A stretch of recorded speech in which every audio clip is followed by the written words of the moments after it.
Haruskah aku pergi hanya karena kamu bilang begitu?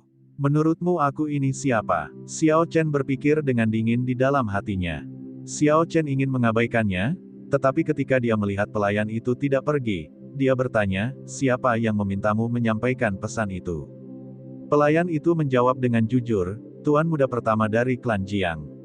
Tuan muda Jiang Muheng berkata dia ingin mengundang Anda untuk minum anggur dan memperkenalkan Anda kepada teman-temannya. Xiao Chen mengambil cangkirnya dan menghabiskannya dalam satu tegukan. Dia berkata dengan acuh tak acuh, suruh dia datang sendiri. Sejujurnya, saya sebenarnya tidak mengenalnya.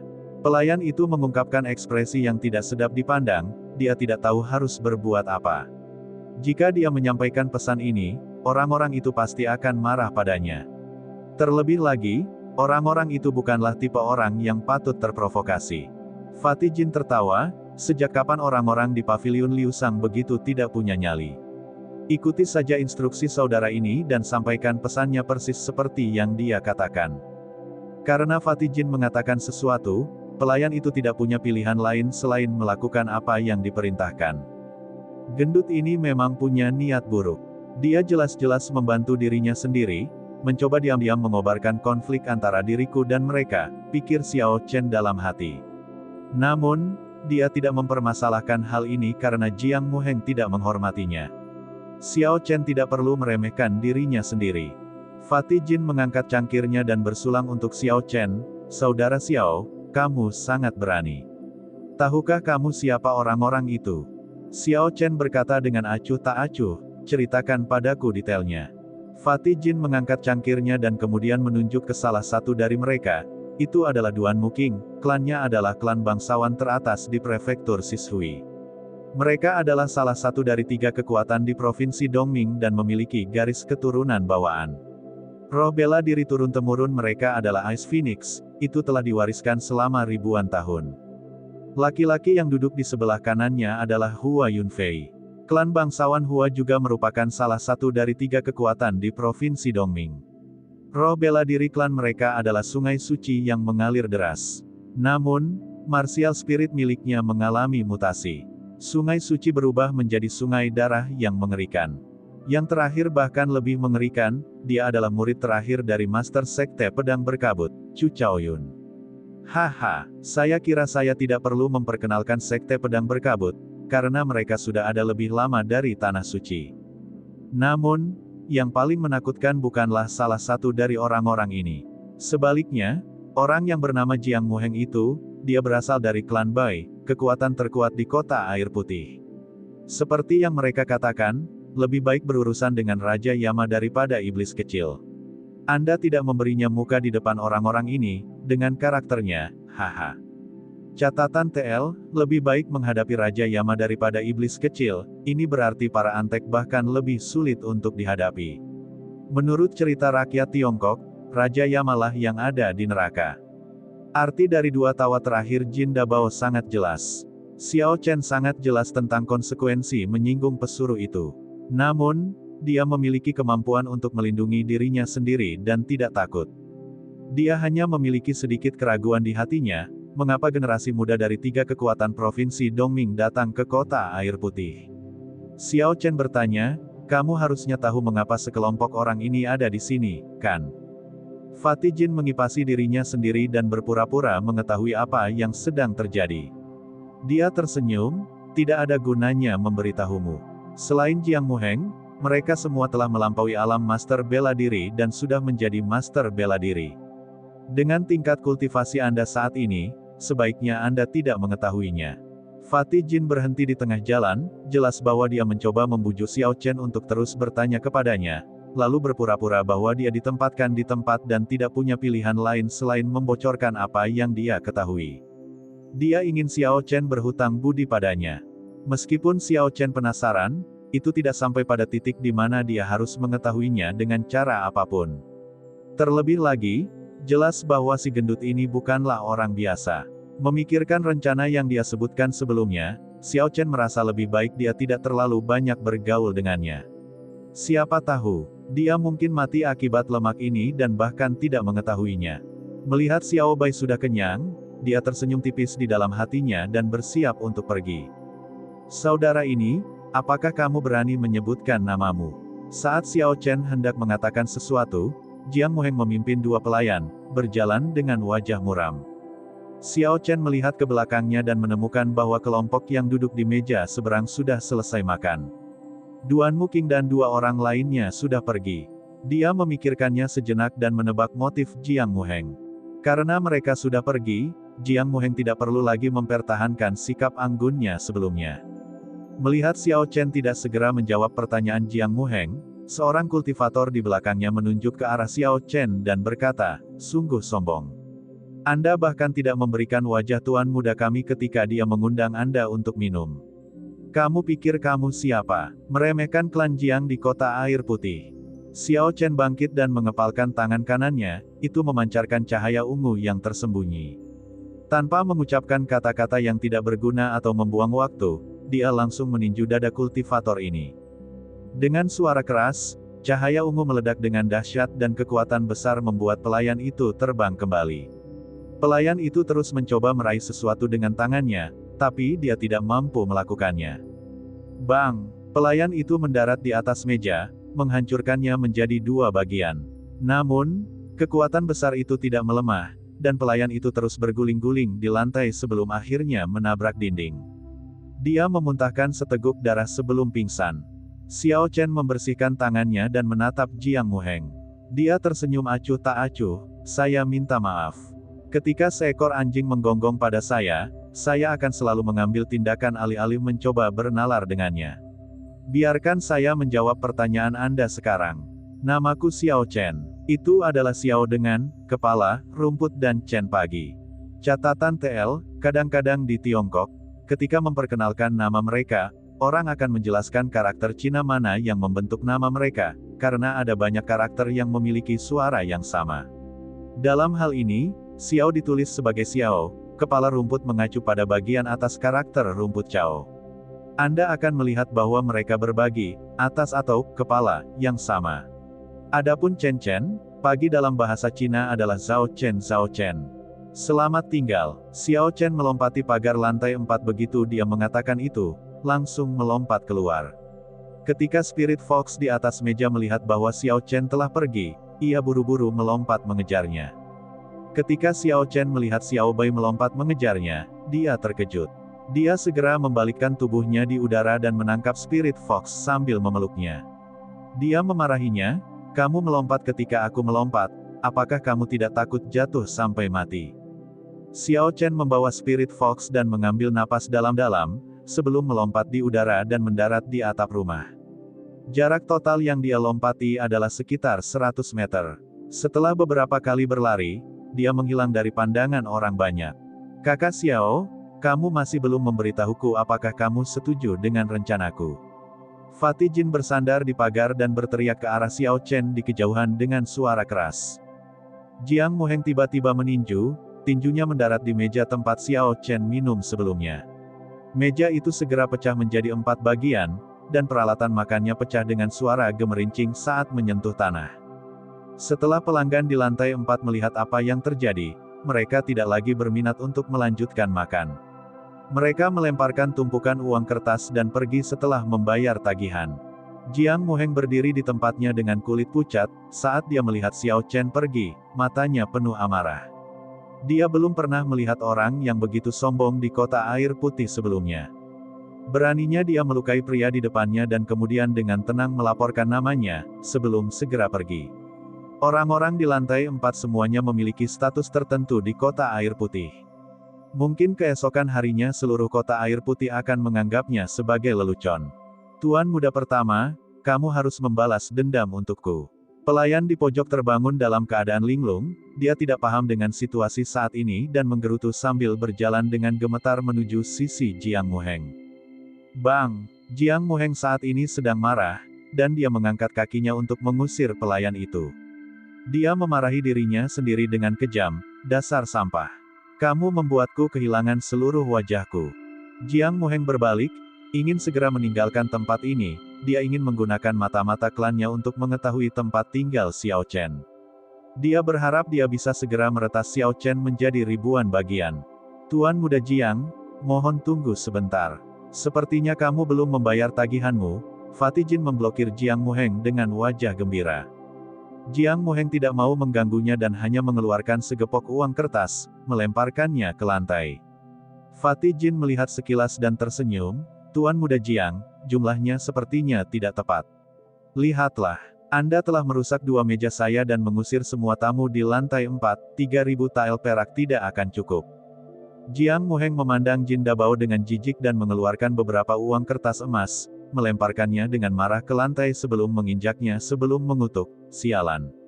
Apa itu cukup? Jin Dabao melihat uang kertas emas, dan matanya berbinar. Matanya menyipit saat dia berkata, itu sudah cukup, Tuan Muda Jiang memang Tuan Muda Jiang. Jumlah ini adalah jumlah yang sangat besar.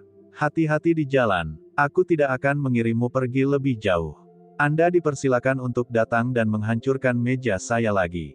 Ah, lihatlah mulutku. Saya mulai mengoceh ketika saya merasa bahagia. Jangan marah, maksudku, kita menyambut Tuan Muda Jiang untuk kembali untuk makan. Jin Dabao sama sekali tidak keberatan dengan ejekan Jiang Muheng. Dia hanya berlutut dan dengan senang hati mengambil uang kertas di lantai, sepotong demi sepotong. Setiap kali dia mengambil sepotong, ekspresi wajahnya tampak semakin mabuk. Tuan Muda, izinkan saya mengambilnya. Pekerjaan yang tidak tahu malu ini tidak sesuai dengan statusmu, kata seorang pelayan pavilion Liu Sang, setelah dia tidak tahan lagi untuk terus menonton. Jin Dabao mendorong pelayan itu ke samping, berkata, pergilah ke samping. Tidakkah kamu melihat bahwa aku sedang bersenang-senang?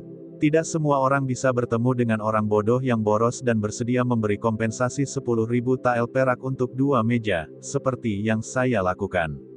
Haha. Suara sitar di lantai 4 berhenti pada waktu yang tidak diketahui. Dari balik layar, seorang gadis muda berpakaian pink berjalan keluar dengan santai sambil membawa sitar. Dia adalah seorang wanita cantik, dengan rambutnya diikat menjadi sanggul di bagian atas kepalanya dan diikat dengan jepit rambut, kulitnya seputih salju, dan tampak begitu rapuh bahkan angin pun dapat menghancurkannya. Hal-hal ini membuatnya tampak sangat segar dan murni. Namun, ketika dia berjalan dengan santai, ekspresi genit muncul pada dirinya secara alami. Itu sangat menawan, membuatnya tampak lembut, cantik, dan memikat. Ketika Fatih Jin melihat gadis ini, dia langsung berhenti mengambil uang itu. Dia segera melompat. Jika Xiao Chen ada di sini, dia pasti akan memiliki kesan yang sama tentang babi jantan yang sedang berahi. Nona Xiao Xiao, saya tidak menyangka Anda akan berada di sini. Dabao sangat merindukanmu. Tubuh gemuk Jin bergerak cepat, seolah-olah dia sedang terbang. Dia membuka lengannya dan berlari ke arah gadis itu. Jika Xiao Chen melihat ini, dia akan tersipu malu.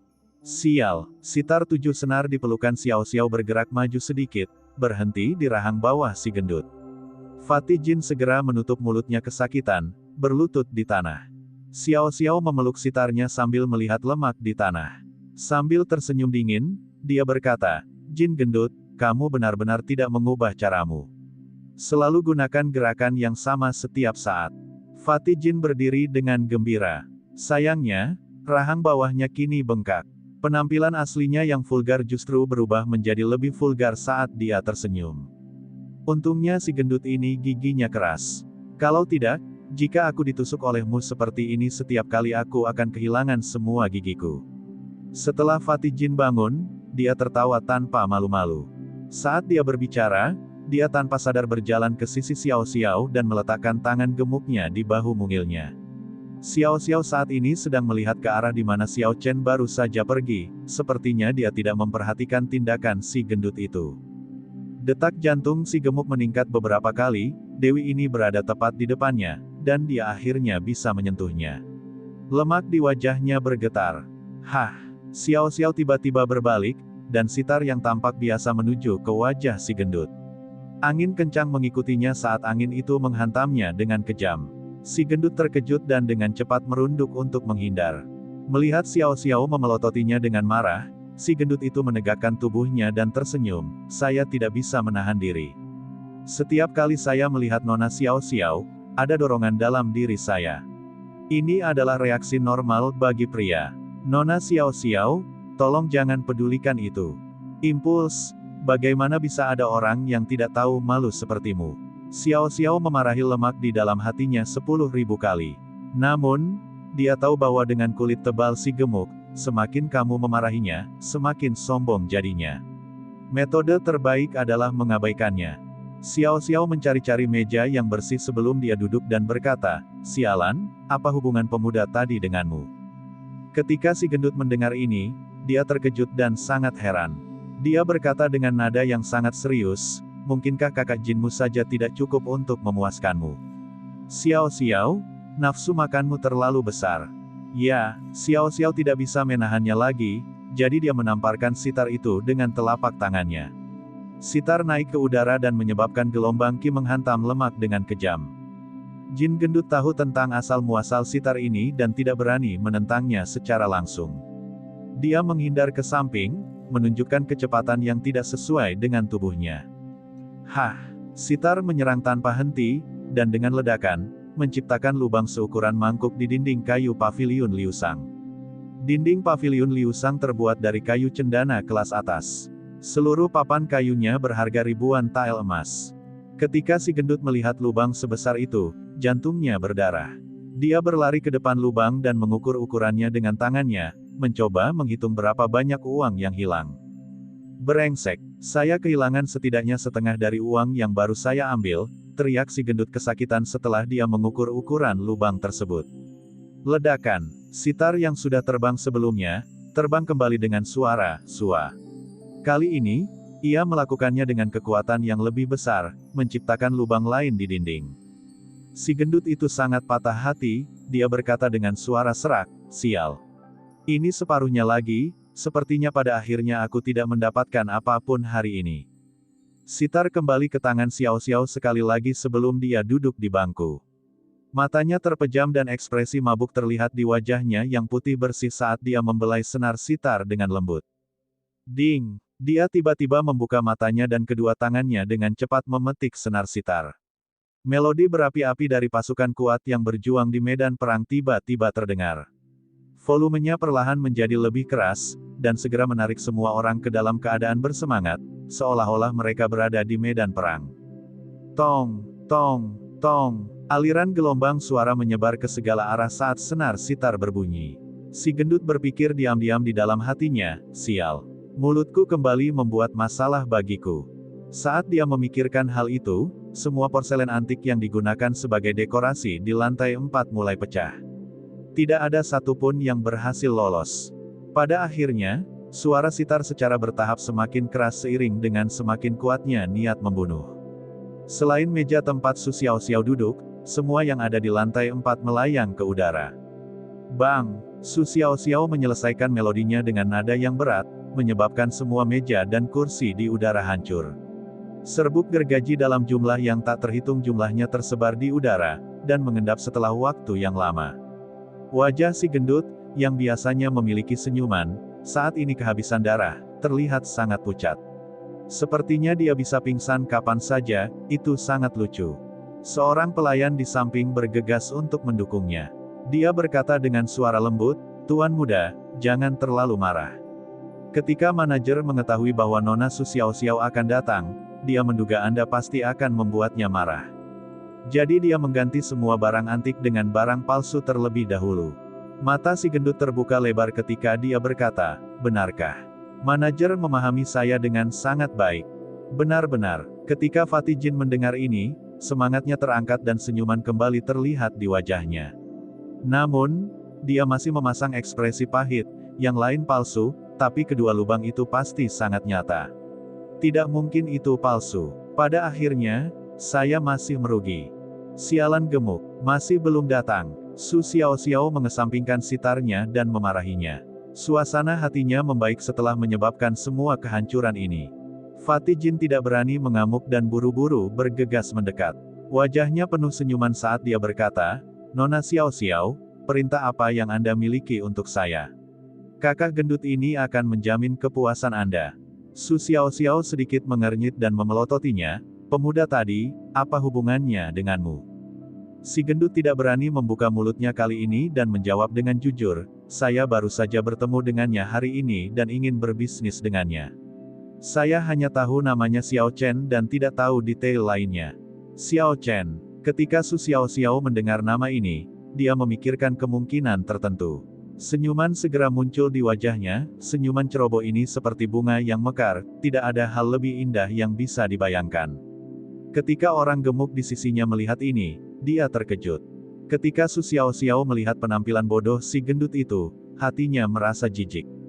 Dia bertanya, berapa banyak yang kamu ketahui tentang peninggalan kuno yang dibicarakan oleh klan Bai?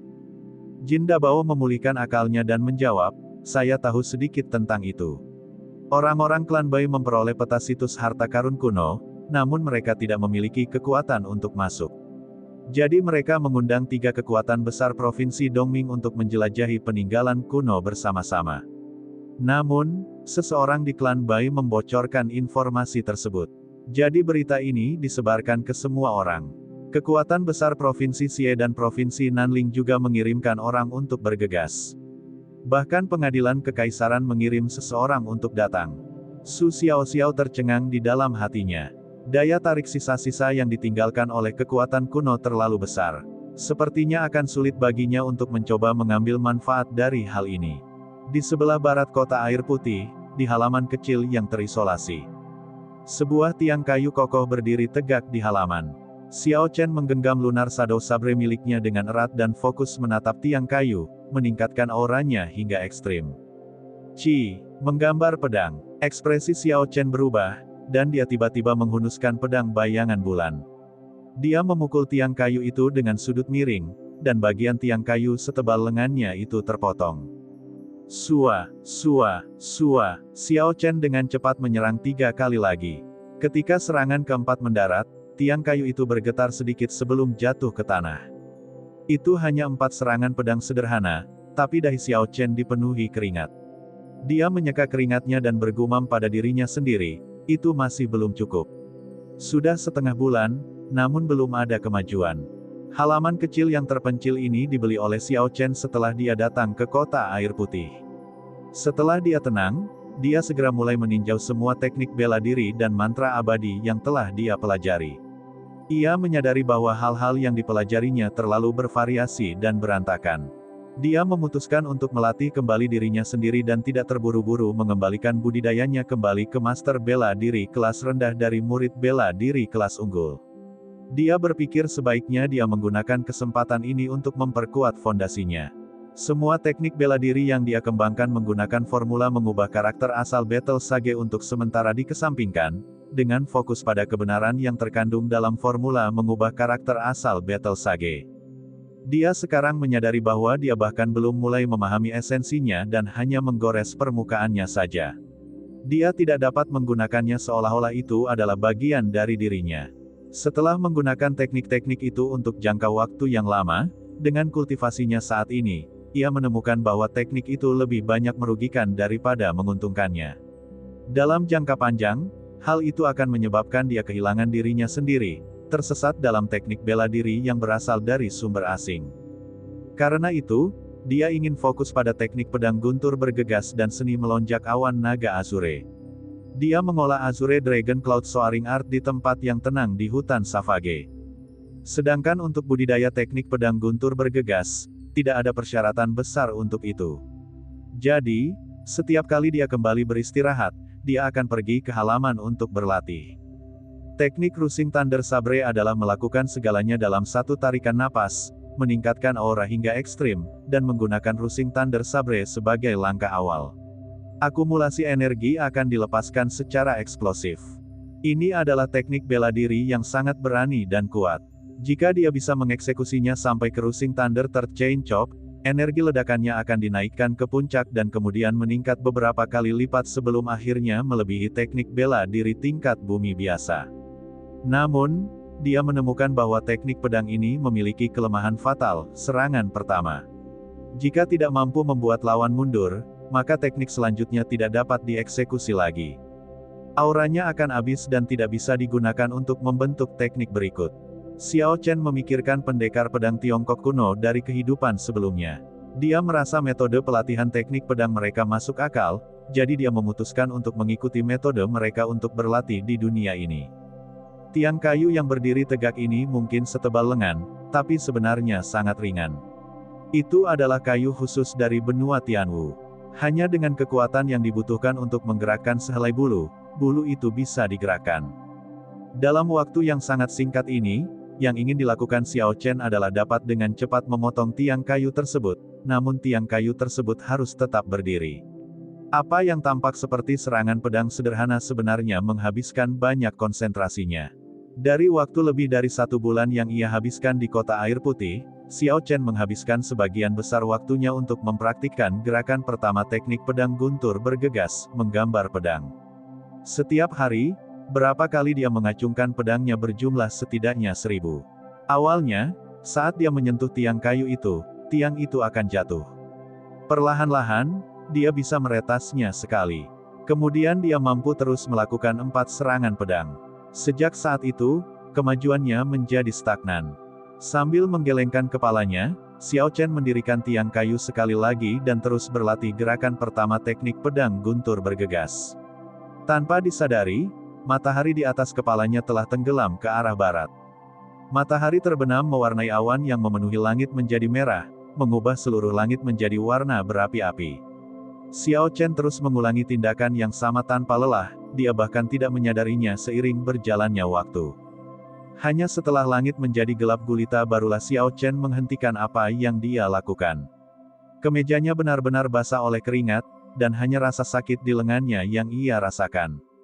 Tanpa segera beristirahat, Xiao Chen duduk di tanah bersila dan memasuki kondisi kultivasi.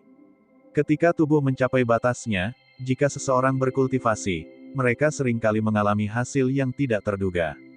Setelah 1 jam, mantra ilahi guntur ungu telah beredar selama banyak siklus di tubuh Xiao Chen. Tiba-tiba, dia membuka matanya. Keringat di tubuhnya sudah seluruhnya menguap menjadi uap, darah di tubuhnya mendidih, dan rasa sakit di lengannya hilang sama sekali. Hah! Xiao Chen bangkit, menghela napas panjang, dan mengulurkan tangannya.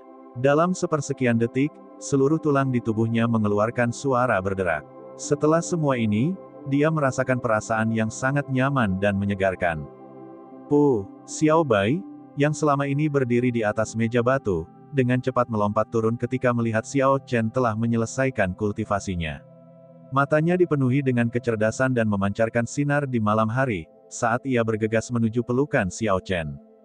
Xiao Chen tersenyum tipis dan mengambilnya. Setelah dia menggodanya sebentar, dia menyimpannya di Spirit Blood Jade. Saat Xiao Chen bersiap untuk tidur, niat membunuh yang samar datang dari kejauhan.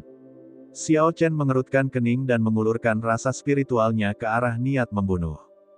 Di kegelapan malam, bayangan manusia yang memegang pedang lebar melompat dari atap ke atap, menuju halaman Xiao Chen dengan cepat. Ketika Xiao Chen melihat wajah orang itu dengan jelas, dia tersenyum dingin pada dirinya sendiri. Orang ini adalah pelayan Jiang Muheng lainnya, orang yang mengaku bisa membunuh Xiao Chen dengan 1 telapak tangan. Kekuatan klan Jaing memang hebat di kota air putih. Bahkan sebelum setengah hari berlalu, mereka sebenarnya berhasil menemukan tempat tinggalnya. Sepertinya dia tidak akan bisa tinggal di sini dalam jangka waktu lama. Melihat sosok manusia itu mendekat, Xiao Chen perlahan berpindah ke sudut dinding dekat pintu.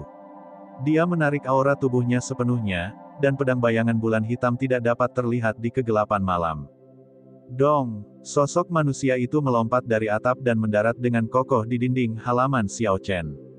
Dia tidak terburu-buru, dan melepaskan persepsinya. Dia merasa aneh, dia tidak bisa merasakan siapapun di halaman. Dia bergumam pada dirinya sendiri, mungkinkah informasinya salah? Tidak, itu tidak benar. Mungkin anak ini belum kembali. Aku akan turun dan menyembunyikan diriku. Menggambar pedang. Saat dia melompat turun, lampu listrik yang terang tiba-tiba menyala di kegelapan malam. Cahaya pedang yang membawa aura tiada taraf bergerak dengan cepat dan anggun. Sebelum pria itu sempat bereaksi, tubuhnya dipotong menjadi 2 bagian.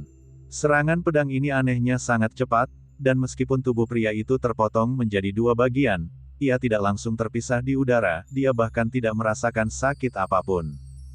Ketika dia mendarat, kakinya meneruskan momentum dan terus berlari beberapa meter. Detik berikutnya, dia mengungkapkan ekspresi mengerikan saat dia melihat kakinya sendiri berlari. Dia menoleh, begitu lampu listrik memudar, dia melihat tatapan dingin Xiao Chen. Xiao Chen menembakkan aliran api ungu dan membakar tubuhnya menjadi abu. Setelah itu, dia mengemas beberapa barang di kamarnya dan segera meninggalkan halaman. Keesokan paginya, Xiao Chen keluar dari penginapan yang terpencil. Dia mengenakan jubah hitam, menutupi seluruh tubuhnya dalam bayang-bayang saat dia perlahan berjalan menuju paviliun Liu Sang. Penampilan seperti yang dilakukan Xiao Chen tidak terlalu aneh di kalangan kultivator.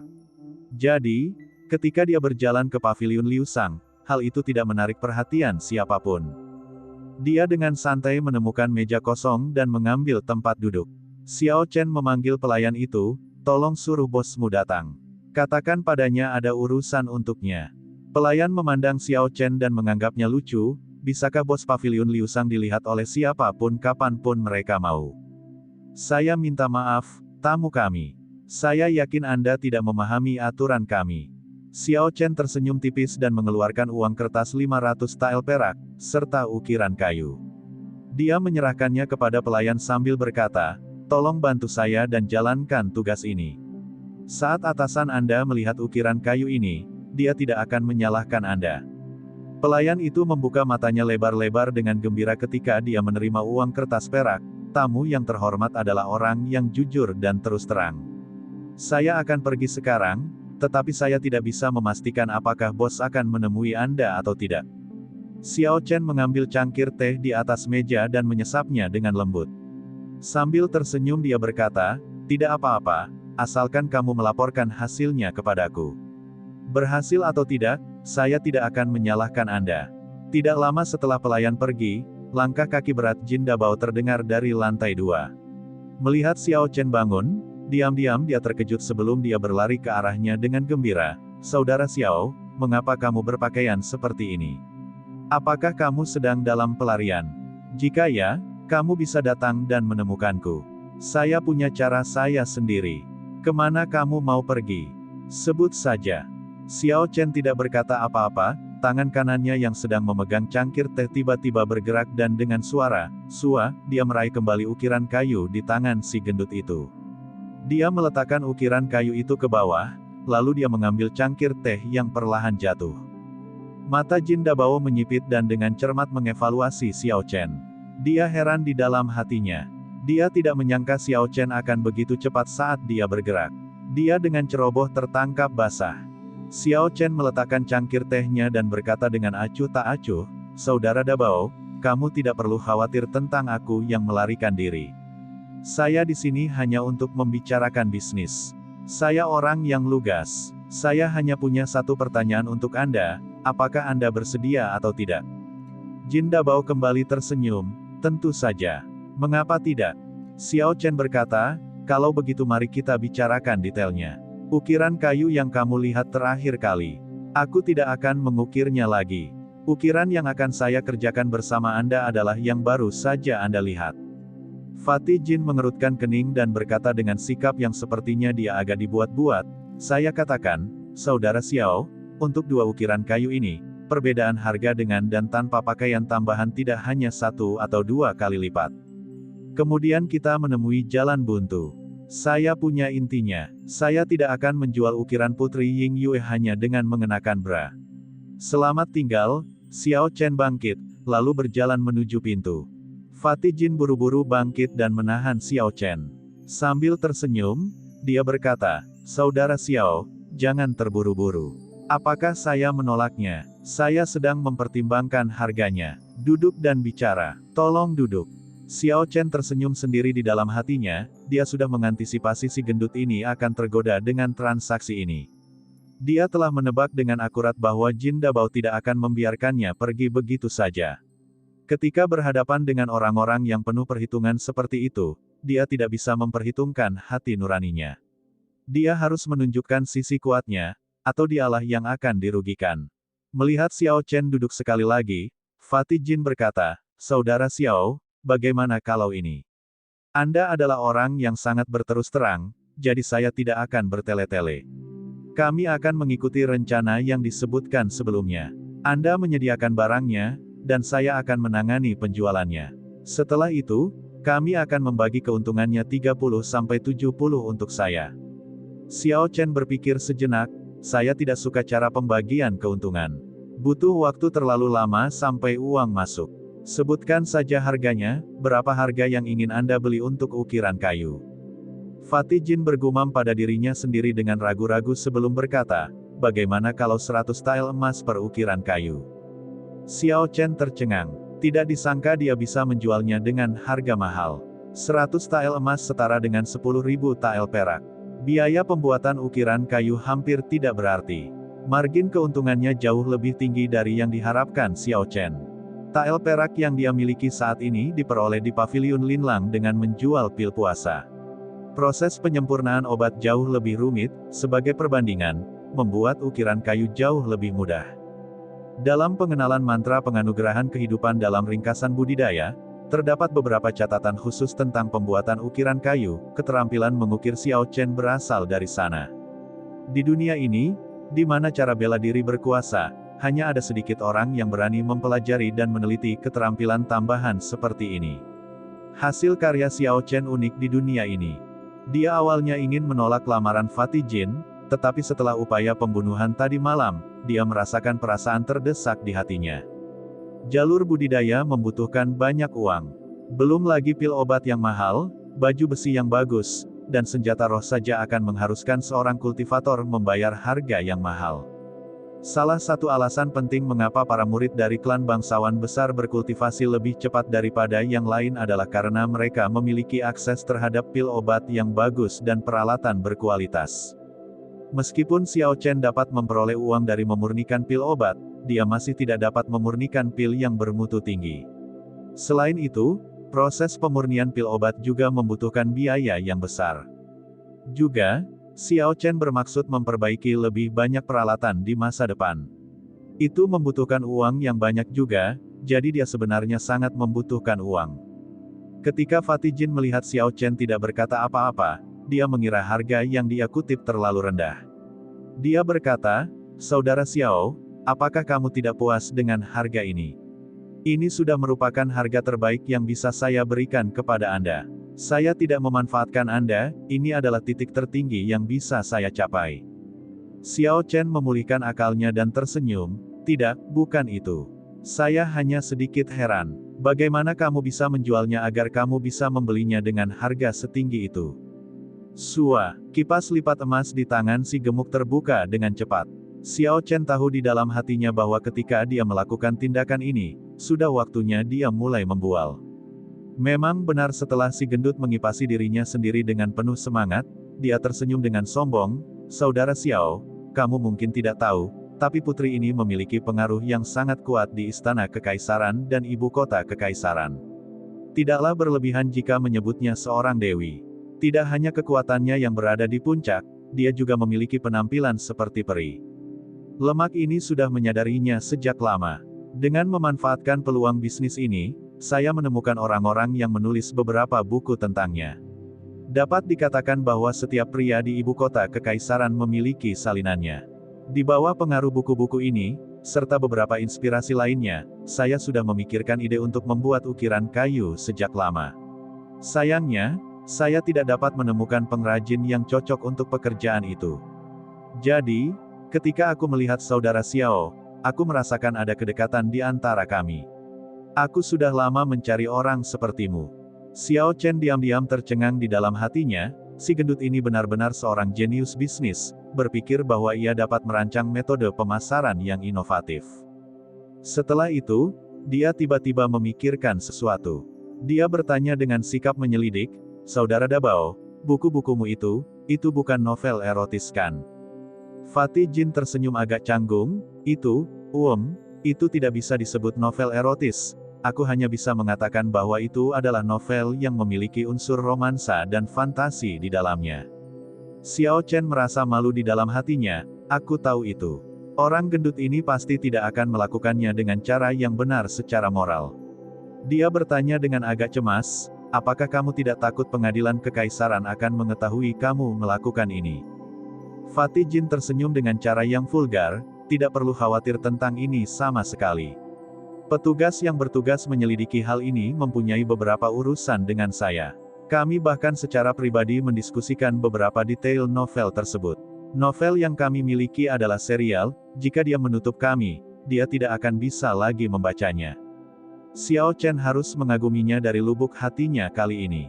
Dia mengeluarkan ukiran kayu yang dia buat sebelumnya dan menyerahkannya kepada Fatih Jin. Aku pernah membuatnya di masa lalu. Seharusnya ada sekitar 100. Beri aku harganya.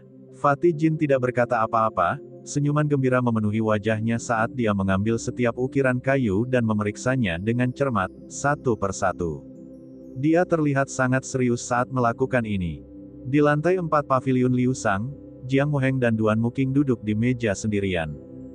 Jiang Muheng tersenyum anggun, "Nona Duanmu, saya sudah membuat kesepakatan dengan pemilik Spirit Fox itu. Pelayanku sudah pergi mengambil barangnya. Dia seharusnya mengirimkannya kepadamu kapan saja sekarang." Duan Muking tersenyum lembut, "Berapa banyak yang kamu belanjakan? Aku akan membayarmu 2 kali lipat. Aku tidak akan membiarkanmu menderita kerugian apapun."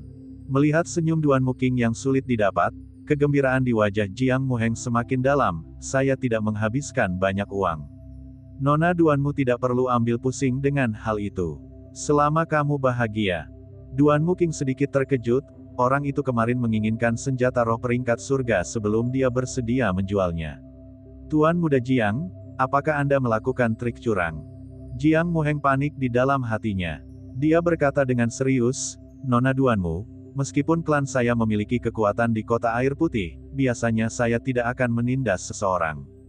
Terlebih lagi, dengan adanya Nona Duanmu, jika aku melakukan hal seperti itu, bukankah itu sama dengan aku meremehkan klan Duanmu?" Duan Muking menganggap ini lucu di hatinya, tapi dia tidak mengatakan apa-apa. Mereka berdua terus menunggu, namun setelah sekian lama pelayan yang disebutkan Jiang Muheng tidak kunjung datang. "Saya pikir sesuatu pasti telah terjadi. Mari kita bicarakan hal ini di lain hari. Aku pergi dulu." Duan Muking akhirnya kehilangan kesabaran dan menuruni tangga.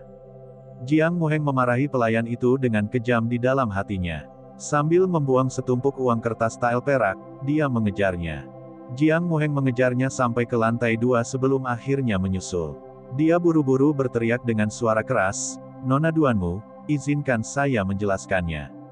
Duan Muking berhenti berjalan dan berkata dengan sopan, "Tuan Muda Jiang, tidak ada yang perlu dijelaskan. Ini bukan masalah penting, kamu tidak perlu khawatir." Melihat ekspresi Duan Muking, Jiang Muheng tahu bahwa rencananya menjadi bumerang. Dia tidak bisa menahan perasaan cemas. Tepat pada saat itu, Fatih Jin telah selesai menghitung 100 ukiran kayu. Dia menyimpannya dengan ekspresi gembira dan mengeluarkan setumpuk uang kertas tael emas. Dia berkata, "Saudara Xiao, tolong hitung."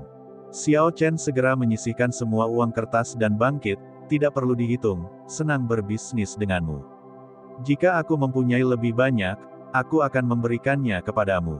Saat dia berbalik, dia secara tidak sengaja bertemu dengan tatapan Jiang Muheng. Ketika Jiang Muheng melihat Xiao Chen, mengenakan jubah hitam, ekspresi heran muncul di wajahnya. "Xiao Chen." Setelah keheranan, muncullah kemarahan yang tak terbatas. Jiang Muheng merasa sangat tidak terduga bahwa dia benar-benar akan bertemu dengan Xiao Chen di sini. Dia menjadi marah karena penghinaan saat dia berjalan menuju Xiao Chen. Jiang Muheng tidak menyangka akan bertemu dengan Xiao Chen di sini hari ini. Ketika dia memikirkan masalah hari sebelumnya, serta apa yang terjadi sebelumnya, dendam lama bertambah dengan dendam baru. Jiang Muheng tidak bisa menahan amarah yang telah lama dia pendam. Bahkan dengan Duan Muking di sampingnya, dia tidak bisa lagi menjaga keanggunannya. Hanya satu pikiran yang tersisa di kepalanya, yaitu membunuh Xiao Chen di tempat, agar dia membayar semua penghinaan yang dideritanya. Ketika Xiao Chen melihat Jiang Muheng tiba-tiba, dia juga merasa sedikit heran. Namun, dia segera menjadi tenang. Dia memperhatikan Jiang Muheng tidak membawa satu pun pelayannya. "Tuan Muda Jiang, kita bertemu lagi." Xiao Chen tersenyum tipis, tidak ada rasa takut sama sekali. Sebaliknya, itu seperti menyapa seorang teman lama. Xiao Chen tersenyum saat dia menghampirinya. Jiang Muheng mengutuknya, "Temui." Sebelum dia selesai mengutuk, dia melihat pedang hitam muncul di tangan Xiao Chen. Posisi kaki Xiao Chen bergeser dan dia segera mengambil posisi berdiri. Menggambar pedang. Cahaya pedang terpantul di matanya. Jiang Muheng belum pernah melihat pedang secepat ini sebelumnya, dia juga belum pernah melihat orang yang begitu kejam. Siapa yang mengira bahwa Xiao Chen benar-benar berani mengambil tindakan terhadapnya di kota air putih? Di saat bahaya yang kritis ini, dia mengeksekusi kekuatannya sebagai master bela diri hingga mencapai puncaknya dan mundur ke belakang dengan putus asa.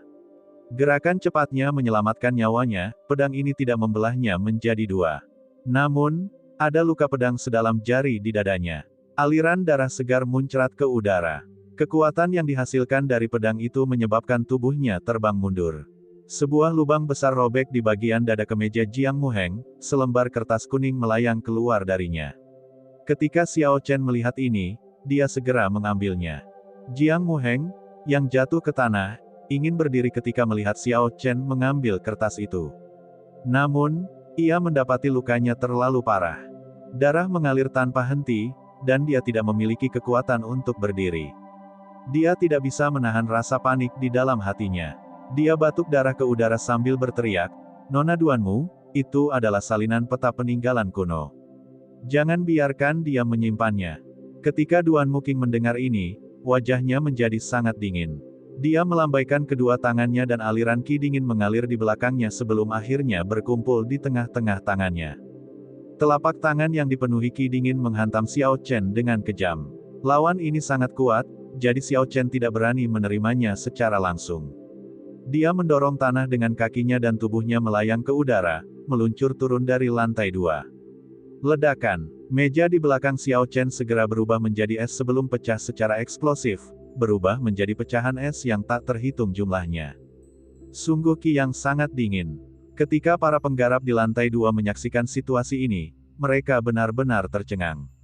Mereka buru-buru membayar tagihan mereka tidak ingin terseret ke dalam pertempuran ini tanpa alasan sama sekali.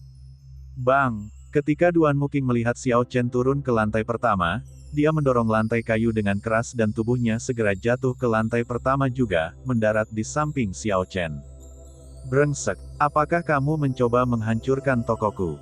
Ketika Fatih Jin melihat lubang besar di lantai, dia tidak bisa menahan diri untuk tidak mengutuk dengan keras. Begitu Duanmu King mendarat, dia menembakkan aliran ki dingin ke punggung Xiao Chen. Ki dingin dengan cepat membeku di udara, mengambil bentuk seekor burung kecil. Duanmu King membentuk segel tangan dengan kedua tangannya dan Ice Phoenix Martial Spirit di tubuhnya berteriak. Burung itu terbang ke udara dan matanya berbinar. Ukuran dan kecepatannya langsung berlipat ganda. Xiao Chen langsung berhenti bergerak saat dia merasakan aura berbahaya datang dari belakangnya.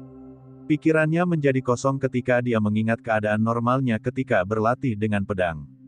Dia fokus saat tangan kanannya menggenggam Moon Shadow Sabre dengan erat. Auranya melonjak hingga puncaknya. Menggambar pedang. Saat burung es berada di belakang Xiao Chen setengah meter, Xiao Chen tiba-tiba berbalik dan bergerak. Saber itu mengeluarkan cahaya yang tidak terpakai dan dengan suara, "Sua", pedang itu membelah burung es itu menjadi dua tepat di tengahnya. Di mana burung es itu terbelah menjadi dua, terlihat sangat halus, tidak ada bekas benjolan atau kekasaran. Berdasarkan ini, orang dapat mengetahui seberapa cepat pedang ini.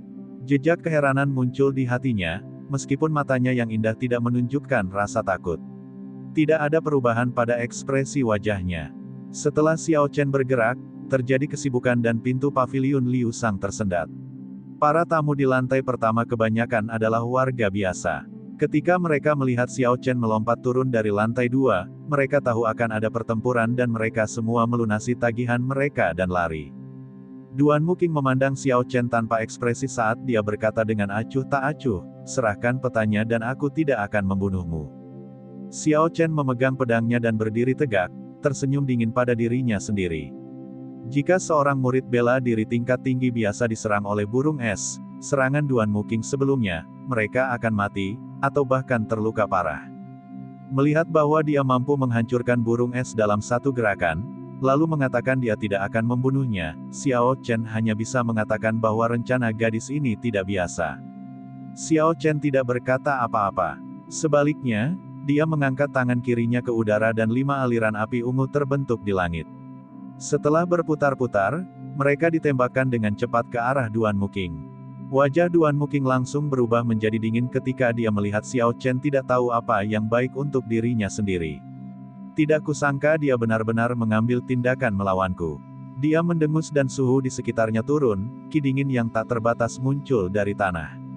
Ketika 5 aliran api ungu bertemu dengan ki dingin, kecepatannya segera melambat.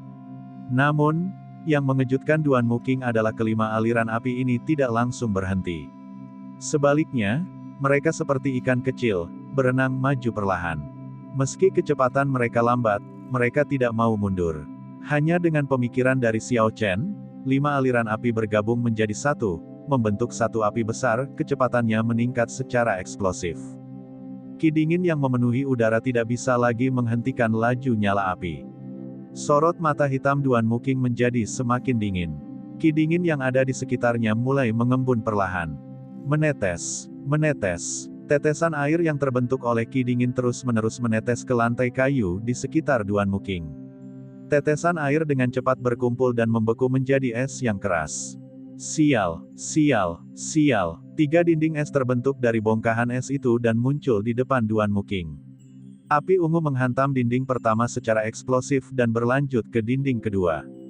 Otak Xiao Chen bekerja secepat kilat, setelah api ungu menembus dinding es pertama, dia jelas bisa merasakan kekuatan apinya telah berkurang secara signifikan. Dia tahu nyala api ini tidak akan menimbulkan kerusakan berarti pada Duan Muking. Karena dia tidak dapat memperoleh keuntungan apapun, dia harus pergi. Begitu Xiao Chen mengambil keputusan, dia segera menuju ke jendela terdekat. Jelas konyol bagi murid perkawinan kelas tinggi untuk melawan master bela diri. Bang! Setelah api ungu menembus dinding ketiga, api itu segera menghilang ke udara. Duan Muking menyaksikan Xiao Chen bergegas pergi, tatapannya menjadi lebih dingin dan rambut hitam halusnya berkibar di udara. Es! Duan Muking berteriak dan kemeja serta rok panjangnya mulai berkibar, rambut hitam halusnya melayang ke atas. Dia menyebarkan persepsinya ke seluruh lantai pertama paviliun Liusang. Ki dingin yang hebat keluar dari tubuhnya. Sua, segala sesuatu di seluruh lantai pertama tertutup es setebal 2 inci. Dalam sekejap, lantai pertama menjadi istana es yang bersinar. Jendela yang awalnya terbuka telah tertutup lapisan es tebal. Tubuh Xiao Chen yang bergerak cepat menghantamnya dengan keras dengan suara keras. Esnya bahkan tidak bergetar. Pukulan balik dari menabrak penghalang beku menyebabkan dia jatuh ke tanah. Dia bergerak sangat cepat ketika dia terpental kembali oleh es. Yang dia rasakan sekarang hanyalah nyeri di bahunya. Ini adalah garis keturunan bawaan. Kekuatan dari martial spirit yang diwariskan. Xiao Chen melihat sekeliling lingkungan yang berkilauan. Dia berpikir dengan heran, ini terlalu mengerikan. Duan Muking berjalan perlahan. Rambutnya menjadi putih seluruhnya. Tatapannya menjadi dingin, tidak ada sedikit pun emosi di wajahnya. Serahkan petanya dan aku tidak akan membunuhmu, dia membuka mulutnya dan berkata. Saat dia mengucapkan setiap kata, suhu istana es semakin menurun. Mantra ilahi guntur ungu beredar dengan cepat di dalam tubuh Xiao Chen, menahan angin dingin yang tiada habisnya di dalam istana es. Saat Xiao Chen ragu-ragu apakah dia harus menyerahkan petanya, Xiao Bai melompat keluar dari Spirit Blood Jade. Ia berdiri di depan Xiao Chen dan menarik napas dalam-dalam. Perutnya yang seputih salju menggembung dan mengeluarkan bola cahaya berwarna putih. Brengsek, Xiao Chen mengutuk dalam hatinya saat dia melihat gerakan Xiao Bai. Dia mendorong tanah dengan keras, tidak menyia-nyiakan esensinya. Listrik pada Lunar Shadow Saber terus menyala tanpa henti. Xiao Chen berteriak dan menuju ke jendela sebelumnya. Lunar Shadow Saber menghantam dinding es dengan keras. Retakan kecil muncul di es yang kaku di bawah serangan kekuatan penuh Xiao Chen. Bang, bang, bang, dia merasa sangat cemas. Xiao Chen mengesampingkan pedangnya dan meninju celah itu dengan paksa. Dia akhirnya membuat lubang besar di dinding keras itu. Xiao Chen tidak peduli dengan detailnya dan langsung memeriksanya. Ketika Duan Muking melihat Xiao Chen mencoba melarikan diri, sinar dingin muncul di matanya. Dia hendak bergerak ketika bola cahaya yang dimuntahkan Xiao Bai tiba di hadapannya. Melawan bola cahaya yang tampak biasa ini, Duan Muking tidak terlalu memperhatikannya dan dengan santai mengirimkan serangan telapak tangan ke arahnya. Hanya bayi binatang roh, seberapa kuat serangannya. Saat tangan Duan Muking memukul bola cahaya, cahaya cemerlang menerangi seluruh istana es. Cahayanya bahkan lebih menyilaukan dari matahari. Itu sangat terang sehingga tidak ada yang tahan melihatnya secara langsung. Ledakan, cahayanya memudar dan energi mengerikan menyebar ke segala arah. Pada saat itu, istana es yang diciptakan Duan Muking langsung hancur. Ledakan, ledakan, ledakan, semua pilar di paviliun Liu Sang hancur. Detik berikutnya, seluruh paviliun Liu Sang hancur. Seluruh bangunan berubah menjadi reruntuhan. Xiao Chen, yang baru saja melarikan diri, tidak punya cukup waktu untuk menghindar. Dia terkena gelombang kejut dan terlempar ke langit, muntah seteguk darah. Sesosok tubuh berkulit putih lolos dari puing-puing paviliun Liu Sang. Xiao Bai dengan cepat berlari ke arah Xiao Chen. Ekspresinya tampak putus asa, keaktifan biasanya tidak ada. Setelah melihat penampilannya saat ini, kemarahan Xiao Chen mereda secara signifikan. Dia membawanya dalam pelukannya dan bergegas maju. Bahayanya belum berlalu. Melalui indera spiritualnya, dia menyadari aura kuat membengkak di reruntuhan paviliun Liu Sang. Ci, teriakan burung phoenix yang cerah bergema di seluruh kota air putih. Aliran es menerobos puing-puing paviliun Liu Sang dan terbang ke udara sebelum menjadi Ice Phoenix yang besar. Ice Phoenix merentangkan sayapnya dan persepsi yang sangat kuat menyebar ke segala arah. Mengunci sosok Xiao Chen, ia terbang ke langit. Dalam sekejap Duan Muking menjadi Ice Phoenix dan terbang, sosok yang lebih kecil, membawa sitar, muncul dari reruntuhan dan melompat ke arah dua orang itu. Setelah sekian lama, lemak yang tertutup debu keluar dari reruntuhan. Dia bersumpah sambil berdiri dan melihat kekacauan, paviliun Liu Sang yang hancur total. Dia mengutuk dengan ketidakpuasan, siapa yang telah aku sakiti? Itulah Duan Muking, kalau dipikir-pikir, dia benar-benar mewujudkan roh bela diri yang diwarisinya. Seberapa kuat sebenarnya lawannya? Memang benar, meski berada ribuan meter jauhnya, tekanan dari roh bela diri yang telah ada sejak dinasti Tianwu ini begitu berat. Haha, Anda semua mungkin tidak tahu. Dari apa yang kudengar dari orang-orang yang keluar dari paviliun Liu Sang, orang yang memaksa Duan Muking untuk mewujudkan roh bela diri hanyalah seorang murid bela diri kelas tinggi. Sepertinya dia orang luar. Itu tidak mungkin, Duan Muking adalah seorang Grand Master bela diri. Murid bela diri tingkat tinggi adalah semut baginya. Mengapa dia mewujudkan martial spiritnya, dan bahkan mungkin menggunakan teknik martial? Kata-katanya benar sekali. Saya keluar dari paviliun Liu Sang. Orang itu sebenarnya hanyalah murid bela diri tingkat tinggi. Pertama, dia melukai Jiang Muheng, lalu dia mengambil peta peninggalan kuno. Akhirnya, dia lolos dari kejaran Duan Muking. Ice Phoenix memancarkan cahaya dingin saat terbang ke langit, membubung di atas 9 langit. Semua orang di kota air putih dapat melihatnya dengan jelas. Semua petani sedang mendiskusikannya. Kota air putih, kediaman Jiang.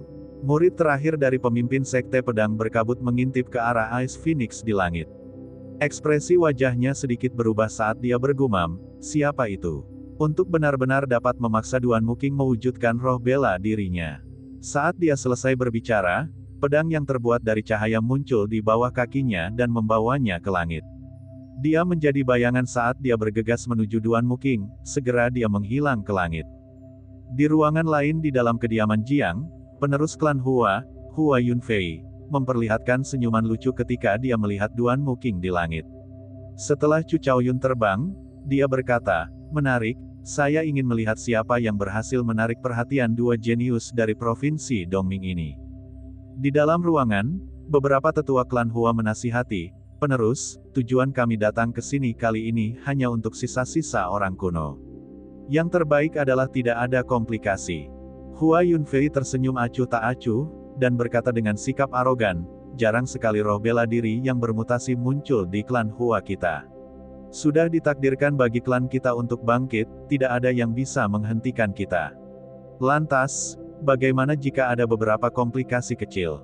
Jangan ikuti aku. Saat dia mengatakan ini, dia menjadi sungai merah dan mengalir menuju langit. Sepertinya awan darah menutupi tempat yang dia datangi. Langit tersembunyi, menciptakan perasaan tidak menyenangkan. Di dalam kamar klan Duanmu di klan Jiang, seorang gadis cantik memandang Duan Muking dan bertanya dengan cemas, tetua kedua, apakah nona Duanmu dalam bahaya? Haruskah kita membantunya? Penatua kedua yang sangat anggun dan berpakaian mewah tampak sangat tenang ketika dia berbicara dengan lembut. Tidak perlu, jika dia tidak bisa mengatasi masalah kecil ini, bagaimana dia bisa memerintah klan Duanmu kita? Pada saat yang sama, kepala klan Jiang, Jiang Mingsun, dengan cepat membuat pengaturan di aula besar klan Jiang. Penatua kedua, segera berangkat dan menerima tamu penting dari Provinsi Nanling. Apakah klan Jiang kita bisa mendapatkan peluang akan bergantung pada tamu ini? Tetua ketiga, pergi ke pavilion Liu Sang dan bawa kembali sampah itu, Jiang Muheng. Masukkan dia ke isolasi selama sebulan. Karena serangan pedang Xiao Chen, terjadi gelombang arus bawah di kota air putih, terjadi perubahan situasi yang drastis. Namun, terlepas dari betapa mengejutkannya situasinya atau apakah situasinya berubah drastis, Fatih Jin saat ini merasakan kesedihan yang terus-menerus. Ini adalah kesedihan yang hanya menjadi miliknya, berulang kali melemahkan semangatnya. Tuan muda, tolong berhenti berdiri. Anda sudah berdiri selama 1 jam. Jika kamu terus berdiri, kamu akan jatuh sakit. Seorang pelayan menghibur Jin Dabao yang berduka di tengah reruntuhan pavilion Liu Sang. Meskipun pavilion Liu Sang telah runtuh seluruhnya, tidak ada korban luka atau kematian yang besar. Para tamu dari lantai 1 dan 2 sudah melarikan diri jauh sebelum ledakan terjadi. Para penggarap di lantai 3 dan 4 memiliki budidaya yang jauh lebih tinggi dan mampu melompat ke tempat aman dalam sekejap. Para pelayan dan pelayan di pavilion semuanya sangat cerdik. Ketika ada tanda-tanda masalah, semuanya habis dan baru muncul lagi setelah semuanya beres. Saat si gendut hendak menceramahinya, erangan kecil terdengar. Jin Dabao dengan cepat bereaksi dan melihat ke arah asal suara tersebut. Menarik beberapa papan kayu yang berat, Jin Dabao melihat Jiang Muheng yang terluka parah. Xiao Chen membuat luka dalam di dadanya. Bahkan organ dalam di rongga dadanya pun bisa terlihat. Saat ini, lukanya belum sembuh, darah masih mengalir perlahan. Runtuhnya pavilion Liu Sang, ditambah dengan fakta bahwa dia sudah terluka parah, berarti Jiang Muheng sedang menghembuskan nafas terakhirnya. Dia tidak bisa berhenti mengerang dan terlihat sangat menyedihkan. Dia tidak lagi memiliki keanggunan seperti sebelumnya. Saat Jin gemuk melihat ini, kesedihannya lenyap dan dia berkata kepada Jiang Muheng, dengan senyuman memenuhi wajahnya, "Bukankah ini Tuan Muda Jiang, kenapa kamu dalam keadaan seperti itu?" Wajah Jiang Muheng pucat, dia sangat lemah, dan suaranya sangat lembut saat dia bergumam sesekali, "Selamatkan aku." Jin Dabao menutup telinganya dan mencondongkan tubuh ke depan, berkata dengan suara keras, "Tuan Muda Jiang, bisakah kamu berbicara lebih keras?" "Oh, aku mendengarnya. Menyelamatkanmu. Tidak masalah." Jin Dabao memiliki ekspresi gembira di wajahnya saat dia mengeluarkan botol porselen dan menggoyangkannya di depan Jiang Muheng. "Tuan Muda Jiang, dapatkah kamu melihat ini? Ini adalah salep emas kelas atas, disempurnakan oleh alkemis peringkat 7. Yang harus kamu lakukan adalah menyebarkan ini pada lukamu. Apapun jenis lukanya, ia akan mampu menyembuhkannya. Lagi pula, obat ini tidak memiliki efek samping apapun, itu tidak akan meninggalkan bekas apapun. Ini benar-benar pilihan terbaik untuk tuan muda yang anggun seperti Anda." Fatih Jin berbicara dengan sikap penuh godaan saat dia mengulurkan botol ke depan Jiang Muheng. Ekspresi Jiang Muheng menunjukkan kegembiraan saat dia mengulurkan tangan kirinya dengan susah payah. Dia ingin mengambil botol porselen tetapi Fatih Jin dengan cepat menarik tangannya kembali. Kegembiraan di wajah Jiang Muheng lenyap. Dia memandang Jin Dabao, tatapannya dipenuhi keraguan. Dia tidak tahu apa yang sedang terjadi. Wajah Jin Dabao membuatnya tampak berada dalam posisi yang sulit. "Tuan Muda Jiang, saat saya bertemu dengan Anda, saya merasa bahwa kita telah dipertemukan oleh takdir.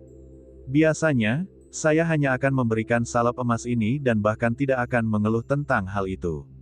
Namun, seperti yang Anda lihat, pavilion Liu Sang ini berubah menjadi tumpukan puing karena Anda. Anda telah memotong jalur keberuntungan bagi si gendut ini. Saya sekarang sangat bangkrut. Bukankah klan Jiang Anda memiliki jalan perdagangan di sebelah barat kota? Biarkan saya memilikinya, sehingga saya dapat membuka kembali pavilion Liu Sang. Bagaimana menurutmu? Yang saya butuhkan hanyalah sepatah kata dari Anda, dan Anda dapat memperoleh salep emas kelas atas ini. Saya bahkan akan menerapkannya untuk Anda, secara pribadi." Lemak ini benar-benar tidak tahu malu. Paviliun Liusang miliknya hanyalah sebuah restoran. Keuntungannya selama 1 tahun di kota air putih paling banyak mencapai 5 juta tael perak. Namun, jalan perdagangan klan Jiang memiliki banyak bisnis di sana. Uang sewa yang diterima saja adalah 20 juta tael perak. Fatih Jin berbicara seolah-olah klan Jiang mendapatkan keuntungan dalam transaksi ini. Bibir Jiang Muheng bergerak, suaranya sangat lemah. Jin Dabao menutup telinganya lagi dan mencondongkan tubuh ke depan sambil berkata, "Tuan Muda Jiang, tolong bicara dengan keras, aku tidak bisa mendengarmu." "Apa katamu? Persetan, ibumu." Brengsek. Setelah si gendut mendengar ini, senyumnya langsung menghilang. Dia memiliki ekspresi kayu ketika dia berkata, "Lemak ini baik hati dan ingin menyelamatkan hidupmu. Yang aku inginkan hanyalah sebuah jalan, namun kamu mengutukku seperti itu." Orang gendut ini sangat kesal. Dihina meski menunjukkan niat baik sungguh terasa mengerikan. "Ayo pergi. Dengan lemak yang menghalangi jalan, mari kita lihat siapa yang berani datang. Bahkan jika orang-orang klan Jiang tiba, mereka tidak akan bisa membawamu pergi." Saat si gendut bangkit dan melangkah, kaki celananya tersangkut sebuah tangan. Jin Dabao sudah lama mengantisipasi Jiang Muheng tidak akan menyerah begitu saja. Dia buru-buru tersenyum dan berbalik, "Tuan Muda Jiang, apakah Anda berubah pikiran? Suaramu terlalu lembut. Aku mendengarkan tapi jangan mengutukku lagi. Kalau tidak, si gendut ini akan marah." "Itu, siapa namamu? Ayo cepat dan berjongkok di sini supaya aku bisa menggunakanmu sebagai meja." Tuan Muda Jiang sudah setuju. Dalam sekejap, kuas dan kertas muncul di tangan si gemuk. Seorang pelayan berjongkok di lantai sambil menghisap kuas seolah-olah dia sangat terpelajar. Kemudian, dia mencelupkan kuas ke dalam tinta dan mulai mencoret-coret dengan liar. Catatan TL, mencoret-coret dengan liar. Kuang Chao, ini adalah gaya kursif yang sangat bebas dalam kaligrafi Tiongkok. Setelah dia membuat kontrak, dia meletakkannya di bawah tangan Jiang Muheng dan tersenyum. "Tuan Muda Jiang, tolong cantumkan sidik jari Anda dan tanda tangani." Tulisan tangan yang bagus sekali, meskipun Tuan Muda Jiang terluka parah, tulisan tangan Anda masih sangat bagus. Kamu adalah model sempurna dari seseorang dari klan bangsawan. Ketika Jiang Muheng menandatangani kontrak, si lemak segera menggulungnya dan mengeluarkan salep emas kelas atas. Dia perlahan menyebarkannya ke luka Jiang Muheng. Ekspresi kesakitan di wajah Jiang Muheng perlahan memudar. Saat dia terluka parah, saat dia rileks, dia pingsan. "Hahaha, hebat sekali. Saya kehilangan tambang emas hanya untuk mendapatkan gunung harta karun." Fatih Jin tertawa terbahak-bahak saat dia memegang kontrak. Pelayan di samping melihat bahwa Fatih Jin benar-benar menerapkan salep emas kelas atas pada Jiang Muheng. Dia tidak mengerti dan bertanya, "Tuan Muda, apakah Anda benar-benar menggunakan salep emas kelas atas yang dibuat oleh alkemis peringkat 7? Ya, apakah ada masalah?" Pelayan itu berkata dengan nada ragu, "Ini bukan gayamu yang biasa. Saya pikir Tuan Muda hanya akan menggunakan obat peringkat 3, menghemat bahannya." Fatih Jin mengesampingkan kontraknya dan dia mengeluarkan kipas lipat emasnya, memukul kepala pelayan itu dengan kejam. Dia tertawa keras, "Apa yang kamu tahu?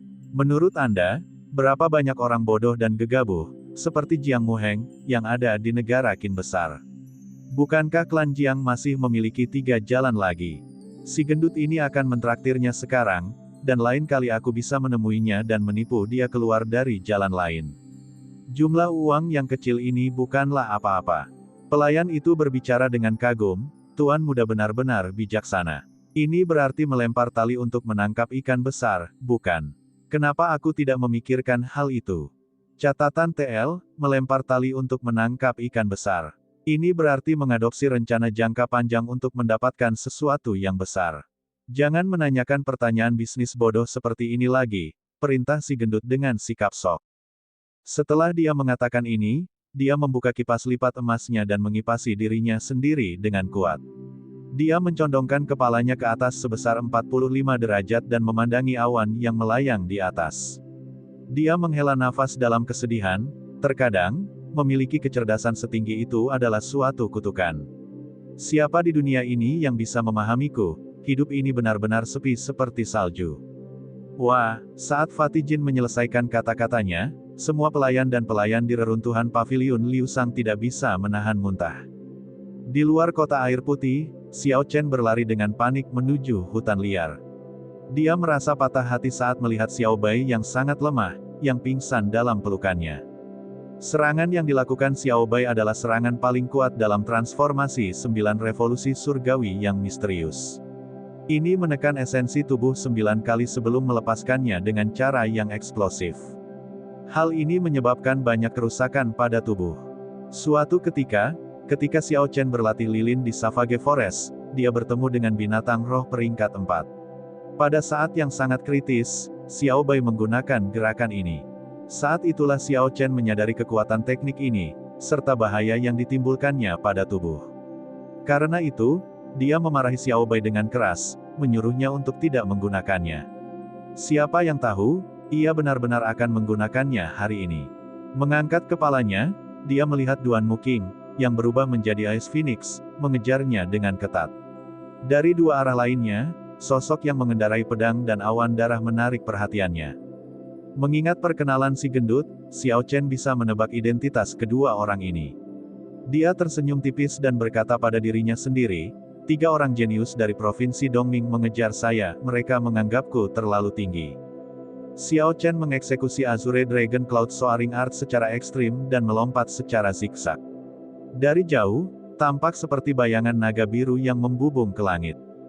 Selama dia memasuki Savage Forest, Xiao Chen memiliki kepercayaan diri untuk mengusir pengejarnya. Dia telah berlatih di Savage Forest selama lebih dari sebulan dan sangat akrab dengannya. Ledakan. Saat Xiao Chen hendak memasuki pinggiran luar hutan Savage, Duan Muking tiba-tiba berubah menjadi aliran es yang mengalir dan mendarat di depan Xiao Chen. Es yang mengalir bergerak seolah-olah itu adalah air, terus berubah bentuknya. Setelah beberapa saat, ia berubah menjadi manusia. Kecantikan Duan Muking muncul di hadapan Xiao Chen. Rambut putihnya berkibar di mana-mana dan ada api yang menyala di matanya, dia tampak seperti Dewi Transendental. Dia berbicara perlahan dengan suara dingin, serahkan petanya dan aku tidak akan mempersulitmu. Xiao Chen tidak menjawab dan dengan cepat menggunakan Lightning Evasion untuk berlari. Jika dia ingin memberikannya padanya, dia pasti sudah melakukannya di paviliun Liu Sang. Sekarang dia berada di tepi hutan Savage, dia harus berusaha. Meskipun Xiao Chen tidak tahu peta apa ini, melihat betapa cemasnya dia muncul, jelas itu bukan peta biasa. Hah! Hua, sungai darah di langit turun ke tanah. Hua Yunfei muncul di belakang Duan Muking. Chu Chaoyun, yang mengendarai pedang, mendarat dengan cepat dan kokoh di tanah. Pedang di bawah kakinya berubah menjadi seberkas cahaya dan terbang ke dahinya. Mereka bertiga tidak terburu-buru mengejar Xiao Chen. Hua Yunfei melihat ke arah mereka berdua, memperlihatkan sedikit senyuman iblis saat dia berkata, teman-temanku, karena Nona Duanmu masih belum menangkap orang ini, ayo lakukan ini. Kami bertiga akan bekerja sama untuk mengejarnya. Siapapun yang mendapatkan peta itu harus membaginya dengan yang lain. Bagaimana menurutmu? Tidak ada perubahan pada ekspresi Chu Chaoyun, emosinya saat ini tidak dapat dilihat. Dia berkata, saya setuju. Ketiga klan kami muncul tanpa undangan. Jiang Mingsun telah menolak tekanan yang kami berikan padanya, menolak untuk memimpin. Dia pasti sedang menunggu bantuan. Saya mendengar bahwa Ji Klan dari Provinsi Nanling akan segera tiba. Saat mereka tiba, akan ada lawan kuat lainnya. Jika kita bisa merebut petanya dan bergegas mendahului klan Jiang, ketiga klan kita bisa mengabaikan klan Jiang dan bekerja sama untuk mencari. Rambut putih Duan Muking perlahan berubah menjadi hitam kembali, tatapan berapi-api di matanya tampak sudah tenang dan menjadi lebih ramah. Dia mengerutkan bibir merahnya dan menjawab, tentu. Setelah mereka bertiga berbicara, mereka segera memasuki Savage Forest. Masing-masing dari mereka menggunakan metode mereka sendiri untuk mengejar ke arah pelarian Xiao Chen. Setelah mereka bertiga pergi, Su Xiaoxiao muncul sambil membawa sitarnya. Dia berkata dengan lembut, itu benar-benar seni melonjak awan naga Azure. Saya tidak salah melihat terakhir kali. Kepala dari 4 binatang suci, naga Azure, telah muncul kembali di dunia ini. Setelah dia mengatakan ini, dia tidak memasuki Savage Forest. Dia tampak berpikir keras. Setelah sekian lama, dia dengan cepat bergegas menuju kota air putih. Tidak lama setelah Su Xiaoxiao pergi, tetua pertama klan Jiang, Jiang Yuns, bergegas mendekat, memimpin sekelompok kultivator. Kelompok kultivator ini semuanya adalah master bela diri, ada 200 orang. Jiang Yuns memandang Savage Forest di depannya dan berkata, bagilah dirimu menjadi 20 kelompok, masing-masing kelompok terdiri dari 10 orang. Setelah Anda menemukan targetnya, segera ambil tindakan. 10 master bela diri melawan seorang murid bela diri kelas rendah, seharusnya tidak ada bahaya terjadinya kesalahan. Setelah dia mengatakan ini, dia mengambil beberapa potret dan membagikannya. Hutan liar sangat luas. Mungkin saja kami tidak dapat menemukannya hanya dengan mengandalkan nomor kami. Jika Anda bertemu dengan petani yang sedang berlatih di hutan, serahkan potret ini kepada mereka dan minta bantuan mereka untuk menangkapnya. Di batas luar hutan Savage, Xiao Chen dengan cepat berlari melewati hutan. Rasa spiritualnya diperluas. Situasi dalam jarak 800 meter dari dirinya tercermin dalam pikirannya.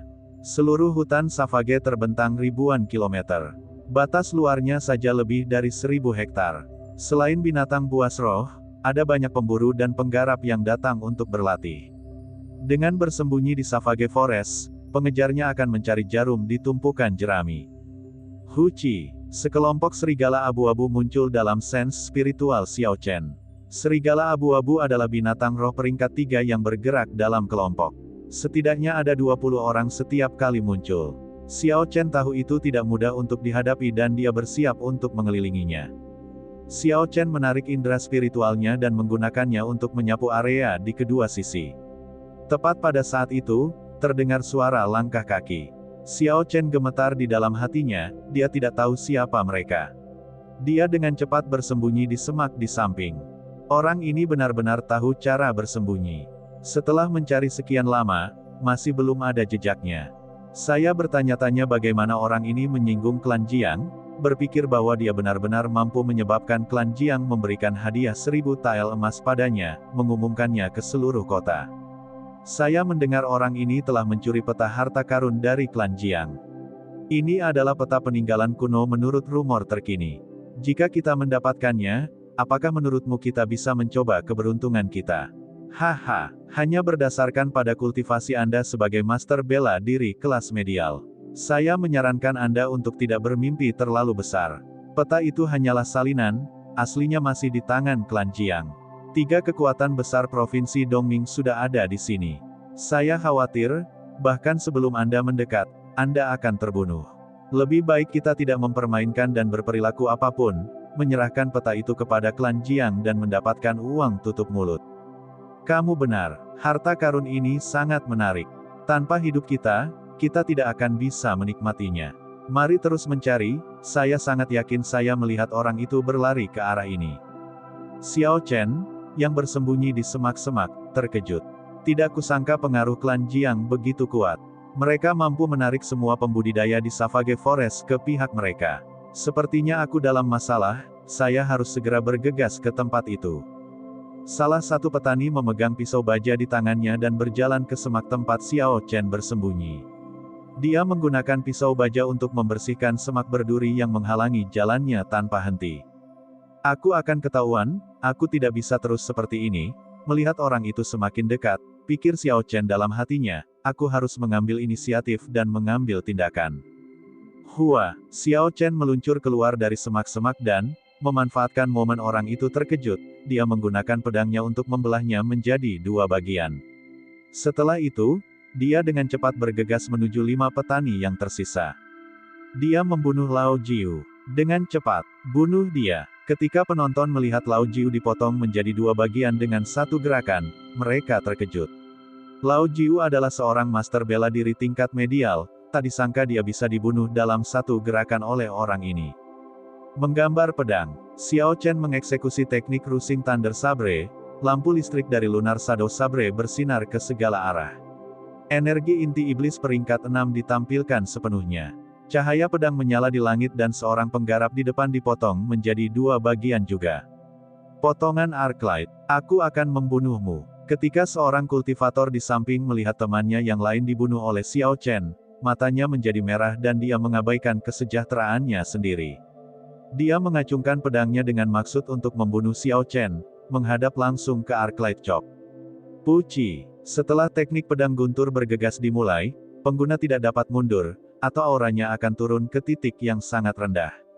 Dia tidak akan bisa menaikkan auranya kembali dan menggunakan teknik pedang guntur bergegas dalam waktu singkat. Xiao Chen tidak menghindari serangannya. Pedang itu menebas dada Xiao Chen meninggalkan luka, berlumuran darah. Namun, sebelum orang ini merasa senang dengan hal itu, dia dipotong menjadi dua bagian oleh Arclight Chop. Bergegas memotong surga, Xiao Chen memegang lunar Shadow Saber dan melayang ke udara. Dia menembus dada seseorang di depannya. Kekuatan besar itu langsung meledakkan tubuh orang itu menjadi potongan-potongan kecil. Guntur bergegas. Guntur berderak di langit, Xiao Chen menggunakan kekuatan petir surgawi dan jatuh ke bawah. Salah satu orang di bawah menggunakan pedangnya untuk memblokir. Bila pedang itu patah dengan suara keras, lunar Shadow Saber dengan mudah membelah tubuhnya menjadi dua bagian, dari kepala hingga kaki.